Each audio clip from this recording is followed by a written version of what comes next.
खଣି अंचल में विश्व श्रमिक दिवस महासमारोह पालित। देश तथा राज्यर उन्नति निमंते उभय संगठित और अणसंगठित क्षेत्र में कार्यरत श्रमिक भाई और भौणी मानक भूमिका अत्यंत गुरुत्वपूर्ण अटे। ए परिप्रेक्षी में आज पालन करा विश्व श्रमिक दिवस। जाजपुर जिला सुकिंदा ब्लॉक कालियापाणी स्थित सुकिंदा रिजियन क्रोमाइट खादान मजदूर संघ कार्यालय परिसर में पालन करा श्रमिक दिवस।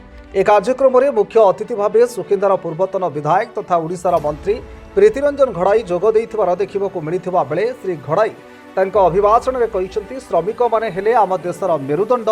तांकर हक न्याय्य दाबी पूरण करबा दरकार। आपण मानक झालभुआ परिश्रम ही आम राज्य एवं देशर विकासर मूलदुआ। आपण मानक निरंतर सहयोग और संकल्प बिना एक समृद्ध राष्ट्र गठनर स्वप्न केबे भी साकार होई परिबो नाही। आसंतु आज पवित्र दिवस में आम श्रम और श्रमिकों को सम्मान जणाइबा एवं एक विकसित भारत गठन पर संकल्पबद्ध होगा। आज विश्व श्रमिक दिवस अवसर में निजर कठिन परिश्रम निष्ठा और साधना फल समाज और देशर प्रगति में मुख्य भूमिका ग्रहण करुथिबा समस्त श्रमिक भाई और भौणी मानकु सुकिंदा रिजियन क्रोमाइट खादान मजदूर संघ तरफ हार्दिक शुभेच्छा और अभिनंदन।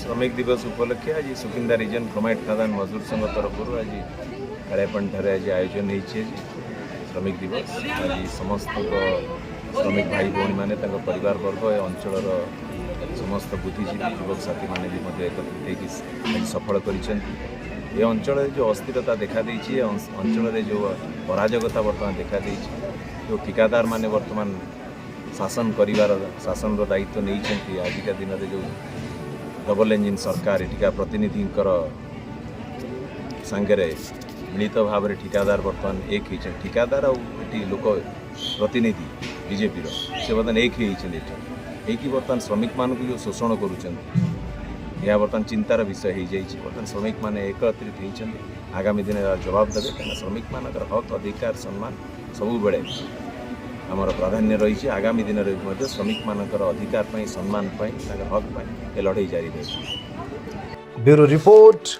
कोणार्क न्यूज़ 24।